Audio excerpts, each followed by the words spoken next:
এই যে পানির অভাবে এই ক্ষেতগুলা মেশিন হলো অনেক দূরা, পানি আনতে আনতে রাস্তায় পানি খাইলা দূরা, যার ফলে এই ক্ষেতের অভাব হয়েছে, পানির অভাবে ক্ষেত নষ্ট হয়ে যেতে দেখা। পানি কাছে থাকলে ওখান পানি দেওয়ান গেল হয়, কারণ অন্তত দূরা মেশিন, যার ফলে পানি আইতে গিয়ে কষ্ট হয়।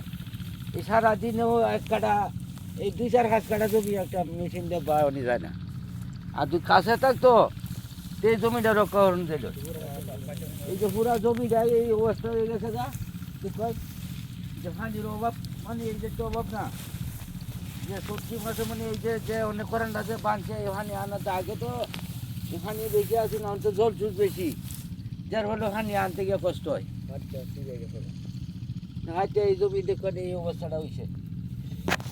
কাছে পিছিয়ে যদি একটা মোটর থাকতো কিংবা ইঞ্জিন থাকতো, পানি থাকতো, তাহলে পানি দিতে সুবিধা হইলো। আচ্ছা, এটা আপনারা দেখবেন এটা কী করা যায়।